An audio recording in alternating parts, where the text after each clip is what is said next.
गलत है। ये एक ट्विटर और सोशल मीडिया के माध्यम से लगाया जा रहा है। अगर ये आरोपों में अगर थोड़ा सा भी सच होता तो माननीय मंत्री जी जो एक काफ़ी एक स्पोक्समैन है, उनके काफ़ी कोई उनको संविधान के बारे में थोड़ा बहुत तो पता होगा, ज़्यादा नहीं बट थोड़ा बहुत तो पता होगा, तो वो कोर्ट में जाइए, इतने पुख्ता सबूतें हैं उनके पास, please go to the court, talk there with your evidences, you get letters. आज एक लेटर पोस्ट किया गया था जिसके ऊपर कोई भी नाम नहीं है। उनको इतना सा नहीं पता where there is no complainant there can be no complaint. आपको पता होना चाहिए कि where there is no complainant there is no complaint. एक अननोन अज्ञात लेटर को there is no approval in law. तो आप अगर ट्विटर को कोर्ट समझते हैं तो आप आपकी ये पर्सनल इशू है, आपके रिसर्च टीम को पकड़िए, लेकर जाइए, उठाइए और जाके कोर्ट में फाइल कीजिए आपके एविडेंसेस।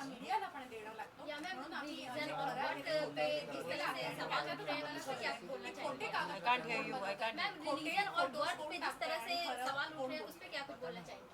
ये बड़ा ही शर्मनाक किस्सा है कि कोई भी उठा के कोई भी इंसान किसी भी बेटी को, बहू को, पिता को, मृत्यु माँ को आप कुछ भी बोल रहे हो, अनाप शनाप बक रहे हो।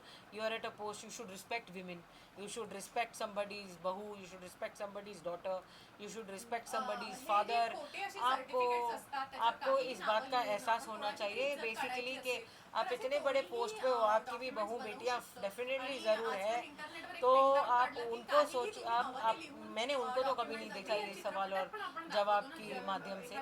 तो आप उनकी बहू बेटियों के उनके भी पिक्चर्स होंगे, उनका भी कोई कुछ होगा, तो आप सोचिए इतने गिरा हुआ काम करना, ये तो मुझसे नहीं होगा। I will never do that to you. I will personally say that आप बहुत रिस्पेक्टेड इंसान हैं, आप अपनी क्लास में चलिए, आपको आपका क्या इरादा है मुझे तो समझ नहीं आती है, but you are definitely creating a false image, definitely you are tarnishing name of a woman. आपने एक बैठे बैठे एक क्रिमिनल लॉयर को, एक लॉयर है जो औरतों के लिए लड़ती है, उसकी सेफ्टी के लिए लड़ती है, एक औरत है जो जो केसेस लेती है, आपने उस औरत को डॉन बोल दिया। आपने एक संविधान के इंसान को डॉन बोल दिया। मतलब आप कितने गलत हो सकते हो। आपने वो नहीं चला तो आपने गलत ट्वीट कर दिया जहाँ दुबई बोला गया। आपको पासपोर्ट चेक कीजिए। आप एक ब्यूरोक्रेटिक ऑफिसर के ऊपर इल्ज़ाम लगाने से पहले आप अपने वेरिफिकेशंस कीजिए। आप सुबह सुबह उठ के कोई भी माध्यम से किसी को कुछ नहीं बोल सकते। आप गलत हो इस मामले में। It is morally, ethically and principally wrong whatever you are going, and it is even legally wrong to do that.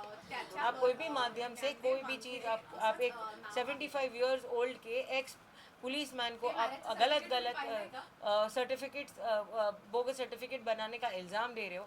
आप एक ऑनेस्ट ऑफिसर को सिर्फ ड्रग्स पकड़ने का काम कर रहा है, उसके ऊपर आपने इतने बुरे इल्ज़ाम लगाए, जिसने अपनी जान पर खेलकर डोंगरी में जिनके ऊपर इतनी सारी आफतें आई थी, जिन्होंने अपनी जान को रिस्क पे रखकर जो बचा जो ये रैकेट काम करते हैं, तो आपने उसको नहीं देखा और आपने ये सब चीज़ें, why is this divorce and why is this certificates and why is this religion and political background related with drugs.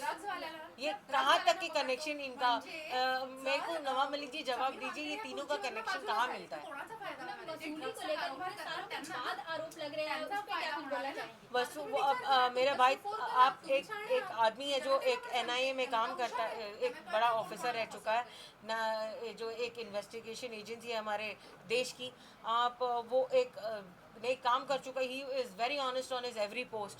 He was never labelled और never had and appointed, but the thing is that it is very sad to know that right now that he's being questioned, he's been alleged extortion। या लिया होता तो वो अब तक jail में क्यों होता? It's a very sensible बात। As a lawyer I'm saying this, as a personal lawyer, कि अगर ये सब बात हो जाती तो कोई बेचारे अब तक वो बेचारा बच्चा जेल में क्यों होता? I'm just talking normally, like you know, as a normal lawyer।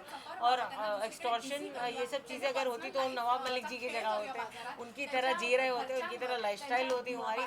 लेकिन हम 3-3 दिन या 2-2 दिन की पैकेजेस लेकर पैसे जमा करके जाते हैं, जमा करके पैसे कोई ऐसी जगह पे जहाँ पर हम हमारी फैमिली को 2 दिन सुकून में दे सके, साल भर काम करके। तो आप उसको टारगेट बनाते हो, आपकी तरह तो लाइफस्टाइल हमारी है नहीं। क्या आप बोल सकते हो कि हम एक्सटॉर्शन करते हैं? और अगर आप बोलते हो तो प्रूफ कीजिए, प्रूफ हो गए। I please give proof. Twitter court नहीं है, please go to the honourable court, they are there, संविधान है हमारे लिए। प्लीज जाइए, वहाँ बात कीजिए, वहाँ जवाब दिया जाएगा। या मैम, जिस तरह से धमकियां मिल रही हैं उसके बारे में क्या कुछ बोलना चाहेंगे? अभी तक कुछ भी नहीं पता चल रहा है कि सही है गलत है, आप जिस तरह से बोल रही है धमकियों के बारे में क्या कुछ बोलना चाहेंगे? I am getting unknown calls, I am getting unknown calls saying कि आप कौन से कोर्ट में है, तू से जवाब दिया जा रहा है। एक अननोन कॉल्स आ रहे हैं 00 नंबर से, मुझे पता नहीं है, लेकिन काफ़ी कुछ अननोन कॉल्स और धमकियों के कॉल्स आ रहे हैं कि तुझे मार देंगे, तुझे ख़त्म कर देंगे, तुझे उठा लेंगे, तू अपने आप को क्या समझती है, ज़बान तेरी बहुत चलती है, कहाँ फेंक के जाएगी तुझे पता भी नहीं चलेगा। ये मीडिया तो है, दो आज है कल नहीं है, ये सब दिखाया नहीं जाएगा, तू कहाँ गायब हो जाएगी, तू रुक, तुझे दिखाते हैं, हम तुझे ट्रैप करते हैं, तेरा स्टिंग ऑपरेशन करते हैं। ये सब भी बोला जा चुका है मुझे कि तू जा रही होगी तो तेरा फ़ोटो खींचेंगे हम, कोई ऐसे सब गलत गलत बातें बताया जा रहा है मुझे।